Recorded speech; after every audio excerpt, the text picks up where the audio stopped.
Honorable Bongbong Marcos and Speaker Martin Romualdez, with your permission, I'm going to Malacanang alone to challenge you into a debate about this press con with all the media as a witness.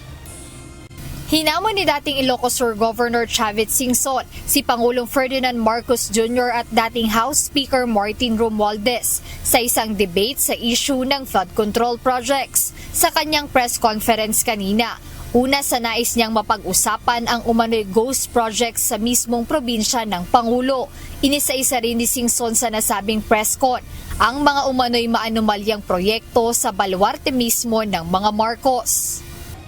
Tama ang sinabi ni Bongbong Marcos na maraming guni-guni, maraming ghost project at palpak na flood control. Pero sa Ilocos Norte na probinsya ni Bongbong Marcos at distrito ni Sandro Marcos, karamihan ay nandun ang mga ghost project at palpak na project. Kasama rin sa mga isyong nais matalakay ni Singson sa paghaharap nila ng Pangulo ang mga sinasabing anomalya sa national budget. Sinabi pa ng former governor na handa siya sa paghaharap nila anumang oras na paunlakan siya ng Malacanang. Sorry, when, sir? When are you going to Malacanang? ASAP, sinasabi ko na ngayon, kung bukas ang sinabi nila, pupunta ako sa Malacanang if they accept my challenge.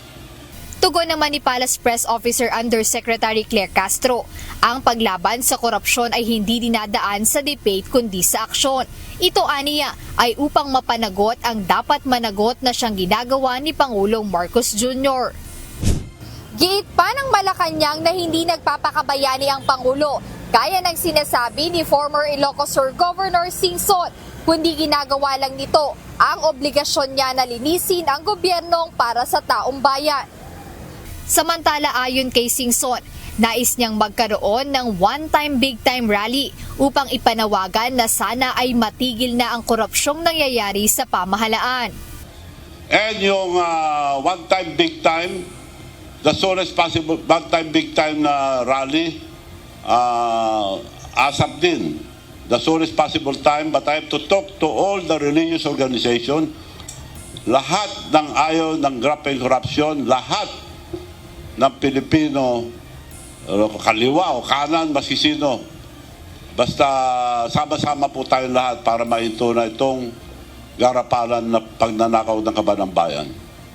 Pinayuhan din niya si President Marcos Jr. na tinawag niyang kanyang dating kaibigan. Ang advice ko sa my former friend, dapat sumuko na siya. Mas maganda kung sumuko sa pulis o sa military, huwag niyang antayin yung nangyari sa Libya. The strongman of Libya, si Gaddafi, ano nangyari sa kanya? Taong bayan humuli, pinatay.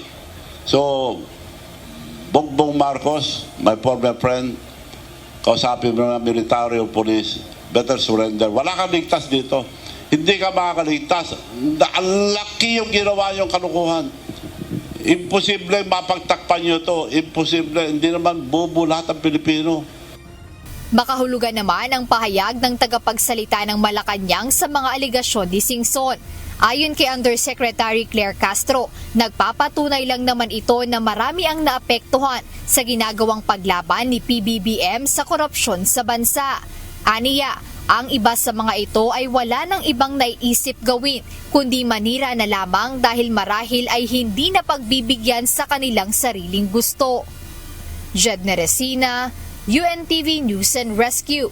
Diyos ang aming sandigan, serbisyo publiko ang aming pinahahalagahan.